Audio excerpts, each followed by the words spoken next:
Today on Adversity to Strength, award-winning keynote speaker, Vince expert, a former blue-chip marketing leader whose story is nothing short of extraordinary. Mother of three, Felicity rode 3,000 miles across the Atlantic Ocean as part of an all-female crew, all while unknowingly battling stage 3 bowel cancer. Her journey is a powerful testament to human strength, determination, and the power of mindset. With over 2 decades in corporate leadership, Felicity now uses her platform to inspire others to embrace and overcome adversity and lead the purpose. Her philosophy, mindset over matter, has made her a trusted voice for top brands and media outlets, including the BBC, the Telegraph, Barclays, and Aston Martin. In this episode, Felicity shares her incredible journey, the lessons she's learned through immense challenge, and how we can all tap into resilience to thrive no matter what life throws at us. Felicity, thanks for coming on the podcast. Thanks for inviting me, Lee. No problem at all. Take us back to the beginning of your journey. Tell me when it all started for you,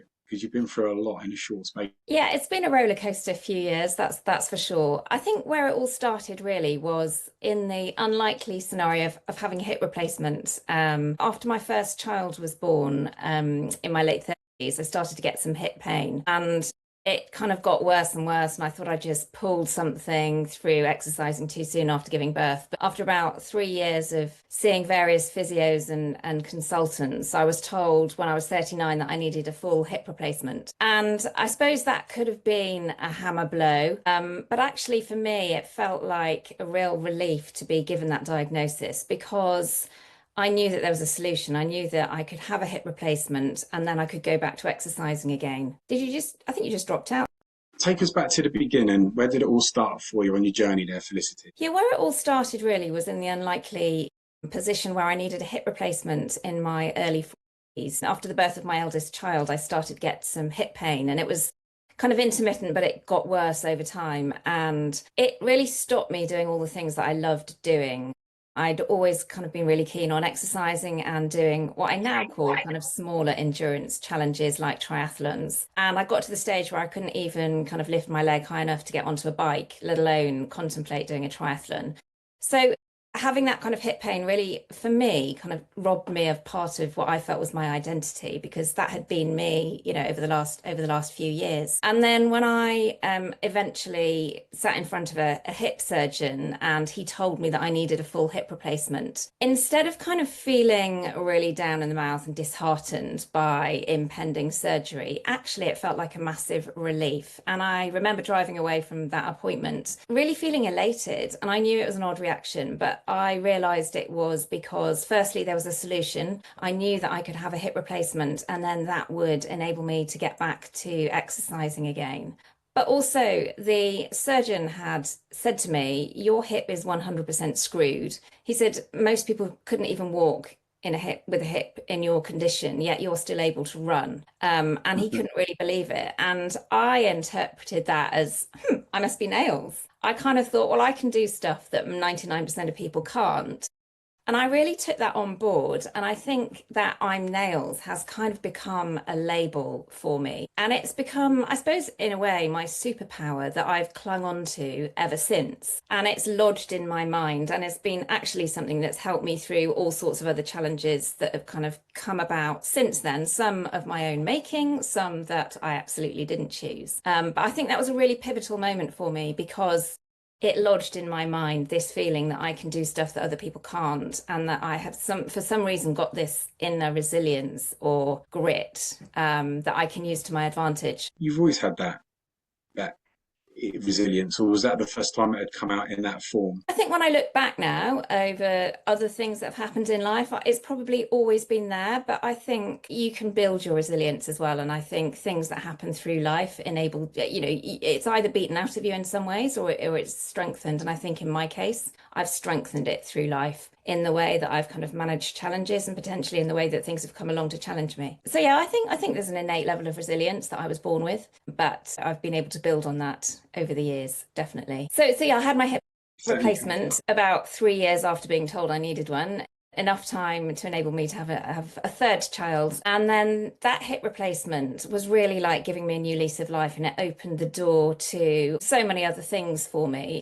Principally, the first of those things was rowing the Atlantic. And it was just a few weeks after I had my hip replacement that that opportunity came up because my brother-in-law had rowed the Atlantic and my sister went to see him finish the race in Antigua and was offered the use of their boat if somebody else wanted to use it. So she put her hand up and said, I'll do it. And then I think I was the first person she called afterwards. I did try and say no to start with, but deep down I knew I was going to say yes because there was no way I was going to let my younger sister go and row the Atlantic without me by her side or behind me. So yeah, just a few weeks after my hip replacement, when I was kind of busy rehabbing and strengthening and getting fit again, I took on the challenge of rowing the Atlantic. So that launched me into a 2-year period of training, which went right through all of the troubles of COVID. And then in December 2021, we set off from La Gomera in the Canary Islands to row 3,000 miles across the Atlantic to Antigua, which was an incredible experience, life-changing, life-affirming, extremely tough, both mentally and physically, but something that further strengthened that resilience, both, mental and physical. And I talked about my nails superpower, and that's definitely something that helped me through that because I kind of, thought back to the hip replacement and what the surgeon had said to me, and I thought, I can do this. I am tough. I am resilient. I can dig deep. I can kind of take pain that maybe some other people can't take. And I know that I can get through this. And that was a huge advantage, I think, in being able to do that. What are you thinking when you're in the middle of an ocean rowing a boat 3,000 miles? I mean, there's a lot of time to think. All sorts of things. But I think the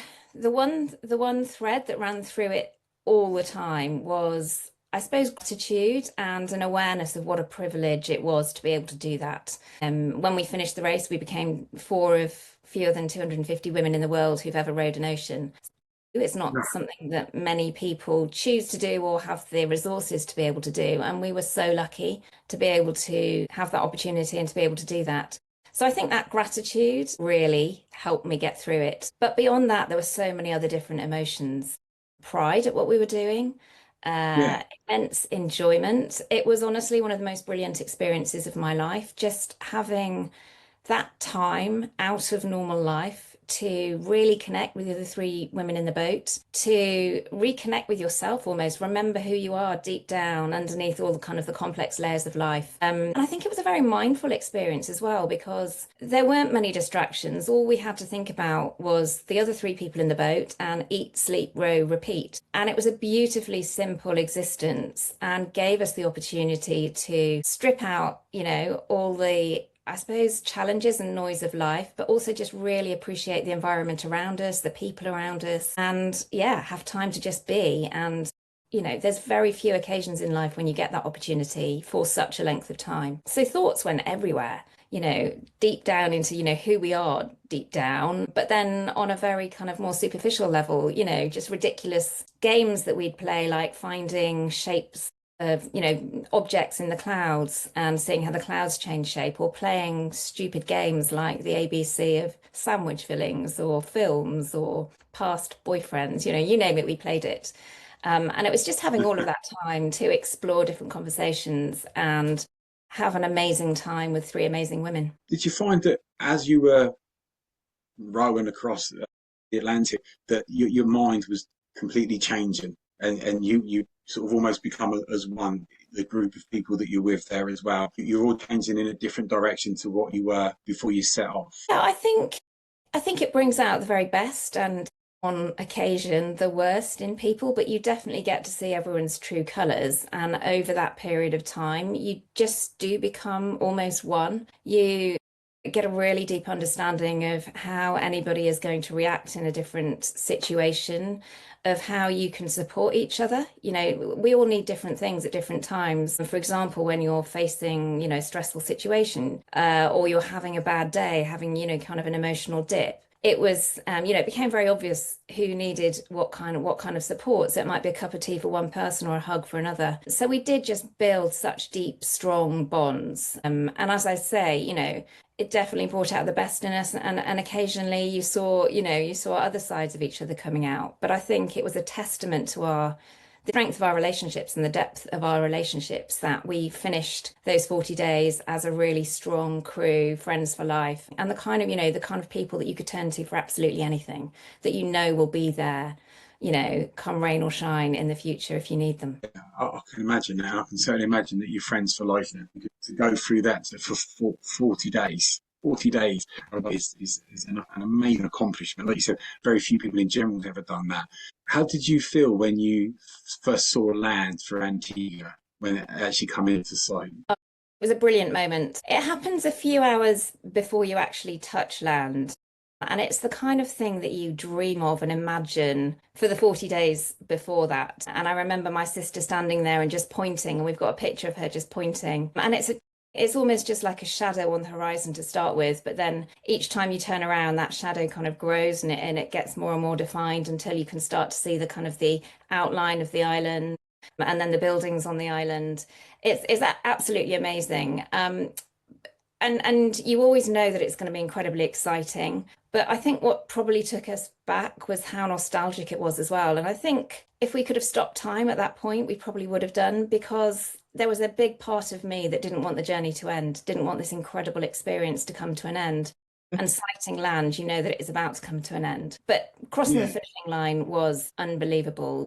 It felt like, I don't know, somewhere between superheroes and celebrities. There were kind of media boats doing donuts around us and super yachts blaring their horns. We could hear our families shouting from the fort above the finishing line, and then you started to see the crowds on the dockside. And it was absolutely incredible. But as I say, a real complex mix of emotions, from kind of excitement about the prospect of touching land, standing on land, seeing our families, pride in what we've just achieved, and pride in each other as well.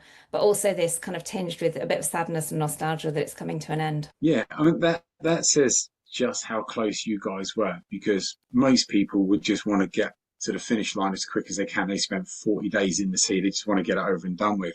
So when you're there with mixed emotions and you're going, well, this is coming to an end. So I think that really says a lot about the people that you're with and the bonds that you formed there as well. How did you feel once you'd actually got onto land and realised that that's it, we've accomplished it? How was your reaction then? Yeah, just massive sense of pride. When we look back on not just what we'd done, but how we'd achieved it. We got, it was a really tough 2 years of training for the row. We went through endless different challenges and obstacles simply to get ourselves to the start line, including a very last minute run in with COVID, where Joe, one of the crew, contracted COVID and tested positive the day we arrived in La Gomera for the race start. So it's very much touch and go whether we'd actually race at all. And so I think, there was a huge amount of pride in having rode those 3,000 miles and finished the race, but also how we'd navigated all of those challenges along the way and done so by staying friends. And actually that was something that we were really focused on. So our team mantra, our crew mantra, was to stay safe. There was no way that we wanted to do this and take risks beyond the risk of rowing an ocean.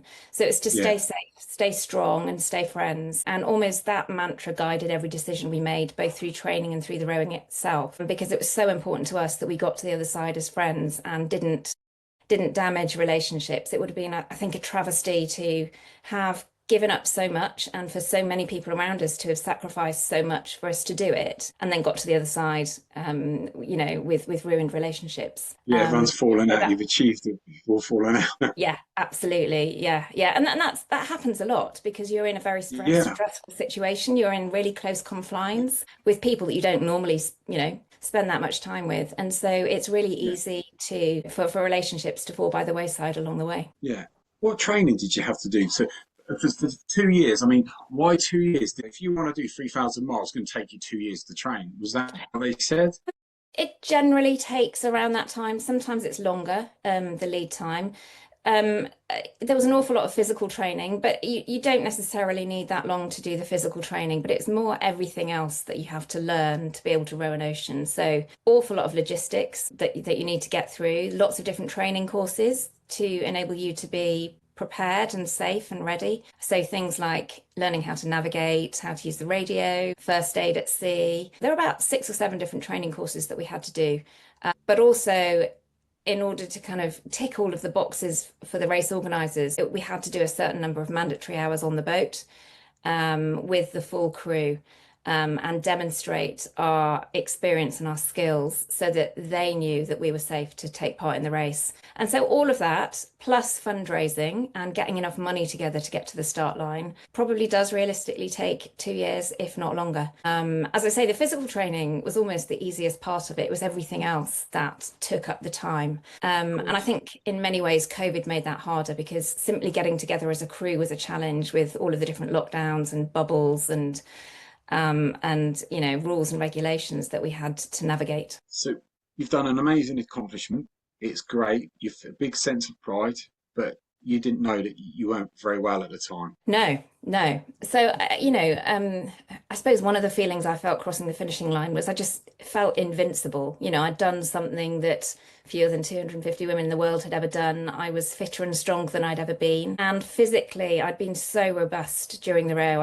I didn't miss a single shift. I had the odd niggle, but nothing unexpected. And I think I was probably, one of physically the most robust member of the crew. What I didn't realise was that at that time I was battling cancer, and it was fairly advanced bowel cancer. One of the niggles I had while doing the row was a tendency to need an inconvenient poo on night shift. In fact, I won a boat award for that reason, the mother most likely to need an inconvenient poo on night shift. But that, again, was entirely expected given what we were putting our bodies through and given the strange things that we were eating. So there was every reason to expect a child change in bowel habits. So it didn't cause me any concern. It didn't cause any of the other crewmates any concern.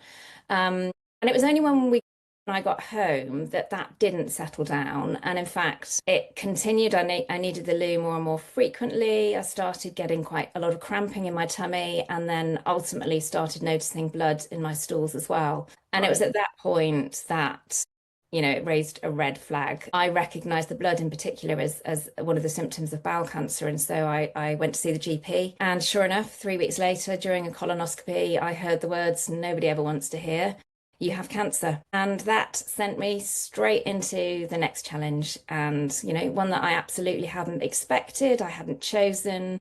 But in many ways, something that I'd been so well prepared for, having just rowed across the Atlantic, and knowing that I was physically and mentally resilient, that was definitely something that I was able to take into this next challenge, albeit a very different challenge. How did you deal with hearing what they said to you? Were you surprised? Were you kind of like half expecting it? And what was going through your mind? I was surprised because, as I say, I was fitter and stronger than I'd ever been. And in cancer terms, I was still really young. And throughout the investigations, every medical professional I spoke to or saw said, look, we just need to rule out cancer. Because I'd mentioned cancer when I went to the GP. And all throughout, because of my age, because of my fitness, and because I didn't really present with many symptoms, it was, the investigations were to rule out cancer. So then to be told that you have cancer and a significant sized tumour, it was a massive shock. I suppose not entirely unexpected because I'd gone with symptoms that were similar to bowel cancer symptoms. But still, to hear those words, I don't think you can ever really appreciate how you're going to react to them until you hear those words. And it almost felt like it was happening to someone else. It almost felt like I was looking down on myself in the operating theatre, and not quite able to compute. Yeah, it was a bit like living in a dream for a few minutes until the words started to sink in. And then it's the implications of that. What about the kids? What about my parents? How am I going to tell people? What next? Suddenly, life goes in a completely different direction, and your world as you know it is no longer. Yeah. How did you deal with that? How did you get your mindset right? I mean, you got a really strong mindset, and how did you get to the point to go, well, yeah, it's the next challenge now? Because a lot of people just really struggle with that, hearing that news. Yeah. So what did you do? There was something that one of the consultants in the operating theatre said to me, which really struck a chord. While I was being prepared for theatre, one of the nurses had remarked how fit I was. And asked what I did. And I said, well, I've recently rowed an ocean. And obviously that became the talking point of the theatre staff. And after my diagnosis, while I was still in the operating theatre, one of the senior consultants who was fixing me up with a cannula so I could go for scans said, look, you've just rowed an ocean. You just need to apply the same mindset and the same resilience to this next challenge as you did to rowing an ocean. And I just thought, those words were so, for me, so powerful because she was so right. It's just another challenge. It's obviously of a very different nature, but I do have this amazing resilience that I've just proven through rowing the Atlantic, and I can use that to tackle this. So that really helped, I suppose, shift my mindset. I think I'm a naturally optimistic person anyway, and I've always had a tendency Yeah, to reframe, but it enabled me to really reframe this situation. Actually, after my surgery, I remember waking up and just thinking, instead of why me, instead of why is this happening to me, I've just rode an ocean. It was almost like, well, why not me? I am fit and young and strong, and therefore there aren't many people in the world who are better prepared to tackle this than I am. And that really yeah. helped put things into perspective and help me use those things to my advantage rather than, taking that woe is me approach and feeling sorry for myself. But I think there was also an element of being a mum and having responsibilities and having three small children relying on me that helped me get through it as well, because I didn't have the time to lie in bed and feel sorry for myself. They needed me. They needed to see that I was okay. And that really helped me get through it as well. It was a reason to get out of bed every morning, to be strong, to keep myself fit and active for them as much as anything else, because I think the worst thing would have been to frighten them. For them to see mummy not well, lying in bed, unable to help them would have been awful. And so I was doing everything that I could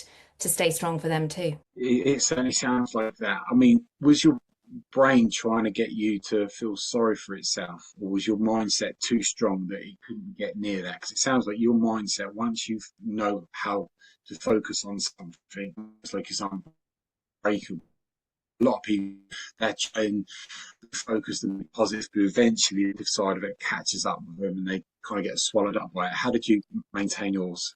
I think I do have, for whatever reason, I do have this really strong mindset, and I didn't let myself go down those rabbit holes. I think, I mentioned reframing. I think I've always subconsciously used it, but more consciously recently. And if I ever caught myself, in moments of feeling sorry for myself, I would make myself snap out of it.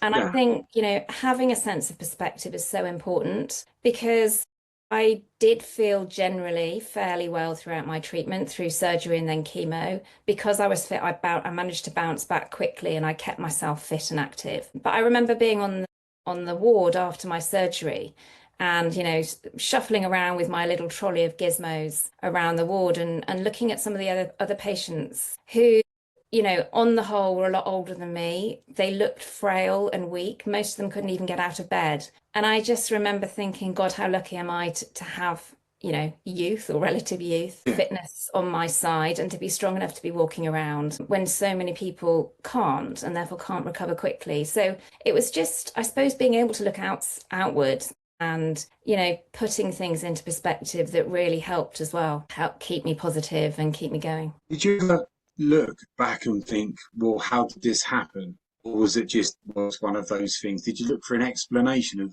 why this has happened? Did you get an explanation? Or did you just, well, it's happened and just focused on recovering? I did look back a little bit. I didn't dwell on. I don't think there's any point in dwelling on the past too much, but certainly from a medical standpoint and an interest standpoint, why has this happened? Is there anything that I've done that could have contributed to it? But I'm quite good at seeing things almost in black and white and, speaking to medical professionals. I was probably in the lowest risk category of people that would get something like bowel cancer. And therefore, I sort of took that to heart and knew that deep down there was nothing that I could have done, at least nothing that I'm aware of or any medical professions were aware of that I could have done to prevent it. And it is just one of those things. Life throws you curveballs sometimes, Yeah. and you just got to find a way of dealing with them. As I say, I don't think it's helpful to dwell on the past and the what ifs, but there was an element of, is there any, for example, from a nutrition perspective or a health perspective or well-being perspective, is there anything that I could have done differently? And now certainly I'm a lot more focused on that and making sure that I do look after my my physical and my mental health. And that I am doing what I can to make sure that the cancer doesn't come back. So I suppose it's focused my mind a little bit more on well-being. But that said, I always ate and, looked after myself anyway. So I was low risk, and it is just one of those things that happens sometimes. One of those things. Yeah. Yeah. How long? I mean, obviously, I know you're still going to hospital and getting your treatment there. How long did it take you to kind of fully recover from the Treatment lasted about operation? My treatment lasted about 6 months. I had about 6 weeks after my surgery to recover before I started chemotherapy, and then about 4 or 5 months of chemo. And it was very much a roller coaster through chemo. Um, you probably, are aware from lots of other people, but you go through cycles and you tend to kind of feel pretty terrible for a week or so, start to improve, have a decent week, and then it all starts all over again. So it's about 6 months before I finished my treatment, and then a few months after that before I really felt back to what I would say back to normal again. But even through my treatment, I was still able to exercise. Whenever I could, I would go for a run or do whatever I could around the kind of, the limitations of the treatment, and having had major abdominal surgery.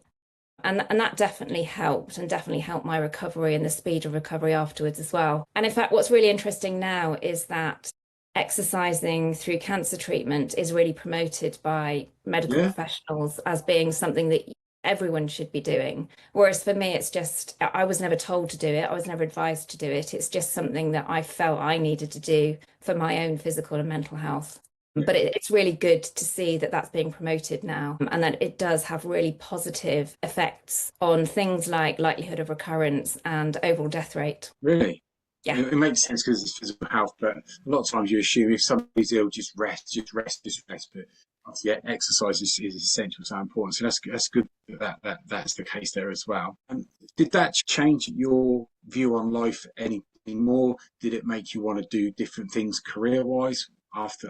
Yeah, Or do you kind of want to do absolutely. so much? Absolutely. You do get a sense of your own morality and on how short and fragile life is. This sense that you absolutely don't know what's coming around the corner. And so it gave me this, I suppose, need almost to take every opportunity coming, but to go out and look for opportunities as well. Just not wait for things to happen, but make them happen. And I probably didn't realize that was happening at the time, but it was definitely a shift in mindset and perspective that being diagnosed with cancer gave me. And it led to all sorts of different I suppose, life changes. So after my treatment, I made the decision to leave my corporate role in marketing leadership, and to become a professional speaker.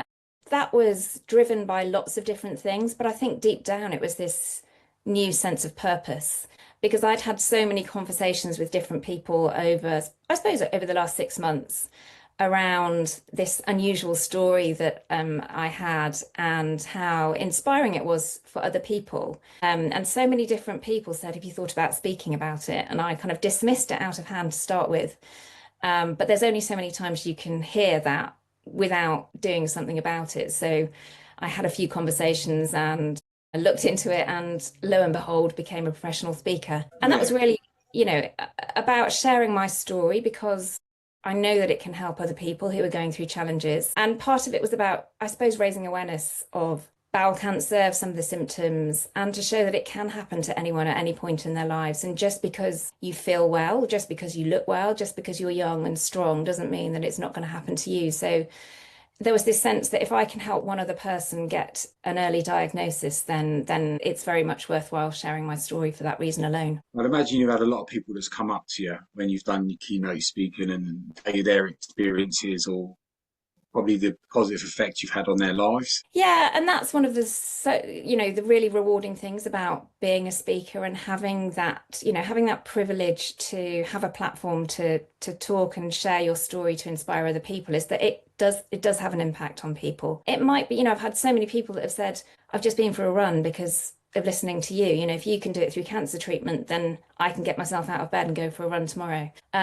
Or more fundamental kind of mindset shifts that people have been able to make, whether that's shifts that have changed something in their personal lives or their professional lives.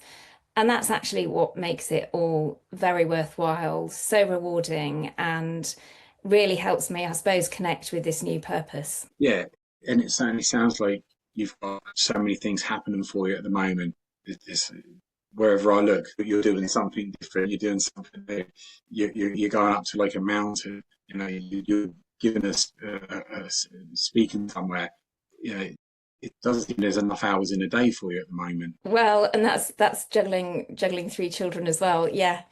Yeah, Of I mean course. I suppose that's all about seizing opportunities and, living life to the full, which is something that I've really come to appreciate since my diagnosis. But I have just come back from doing the Everest Base Camp Marathon, and that was marking the 3-year anniversary of my diagnosis. And for me, it was a big milestone in my recovery journey. My oncologist told me to have a party at 3 years and a big party at 5 years. So my interpretation of a party at 3 years was to go to Everest and do the Everest Base Camp Marathon. And that was really about proving to myself that I'm not just better, but that I've come back stronger. And it was about inspiring other people who might be going through similar challenges and showing them that there can be light at the end of the tunnel if you look for it and if you kind of focus on those positive things. And in doing that, I was also able to raise some money for the charity that really helped me through my cancer treatment. So it was a big milestone. And yeah, something that was all part of that wanting to seize the opportunities that come along and live life to the full. Yeah. What have you got plans for the future? What's your big achievements, your goals that you want to achieve, as in like the big ones of the Everest, like the one across the Atlantic? There must be more. That's something that comes with the territory of doing a big challenge, is the inevitable question is, what next? What's the next Of challenge? course. I haven't got another big challenge in the diary yet, but there will be something. I do, yeah, the 5-year milestone, the 5-year anniversary of my diagnosis will definitely feature another challenge of some description. Quite what it is, I don't know yet. But in the meantime, I suppose from a professional perspective, my next big challenge or milestone is publishing my book, which is out in just a week's time on the 8th of July.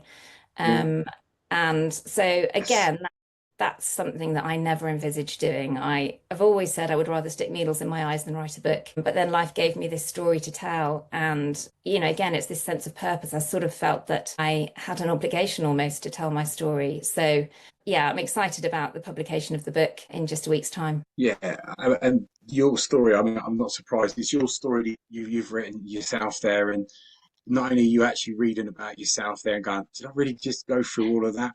But it will inspire other people. People can relate to your story. They may not have done the exact things you've done, but they can relate to it. And also, it's going to inspire a lot of people because the level of physical activity you do and your mindset is such a strong combination. So I'm sure you're extremely proud of yourself for what you've done there. And obviously, when you start seeing people showing you copies of your book and getting you to sign it, things like Yeah, it's a bit of a pinch me moment. As I say, I never anticipated it. And I am really proud of myself. I'm excited, but it's also quite nerve-wracking putting a book out there for the big wide world to read, especially when it's a very personal story, with, deep thoughts gone into it. And it's putting your life story out there for other people to read, to make judgments on. So yeah, it does come with a level of nerves as well, I would say. But I can't wait to get it out there that. and yeah, looking But I forward to it. think, all things considered, everything you've been through, you can survive your book coming out. I can. I'm sure I can. I'm sure you'll be fine there. What advice would you give to somebody that's gone through, say, medically, and they feel like lost? What would you say to them? I think what I would say is that it's absolutely fine to have those moments of, doubt, of despair, of feeling sorry for yourself. That's entirely natural when you get some negative medical news. But also know that there is light at the end of the tunnel, that there is a lot that you can do to help yourself, whether it's through kind of mindset or mentally adjusting through things like reframing, but also physically, there are things that you can do to help yourself. And that sometimes it's just about getting through each day. It's finding something positive in each day to help you get through and trying to find your motivation or your why to get through those hard times. So what is it that's going to help you get out of bed every day, and focusing on that and using that as your way to kind of lead you through almost those dark times. But it's trying to stay positive throughout, even though you'll be dealing with some tough times. That's great advice. And it is difficult to stay positive when you've got so many things against you. To be able to get into that mind state, that's a lot in itself. Felicity, it's been so interesting, so inspiring listening to your story. I really appreciate you coming on, taking the time. What particular song stands out for them on their journey, whether it's at a particular time or in general? What song would that be for yourself? So I do have a song, but it's one that's come along quite recently. So it hasn't necessarily helped me through the majority of my story, but it's something that really resonates with me now. So Yeah, it's by Rachel Platten and it's called Fight Song. And it starts with a line like a small boat on the ocean making big waves. And it's all about sort of coming back stronger and having plenty of fight left in you. And I think that is so true to my story. You know, it obviously it started, almost started being in a small boat on the ocean. But it's about saying that you can get through these things and you can come back stronger, and it's to find the fight in you. So I think it's a really great reflection of my story, and it's uplifting and inspiring. And yeah, it's now my speaking walk-on music. So right. even though it didn't carry me through quite a lot of the journey, it's something that now actually retrospectively means Yeah. quite a lot to me. Yeah, definitely, and I think that's a great choice there as well. So that'll be added in the link in the description, along with all of your other links there for people to listen to, and obviously click on and follow you and buy your book as well there as well. So thank you so much for your time there, Felicity. Thank you for coming on. Thanks so much for having me. I really loved the conversation. Thank you.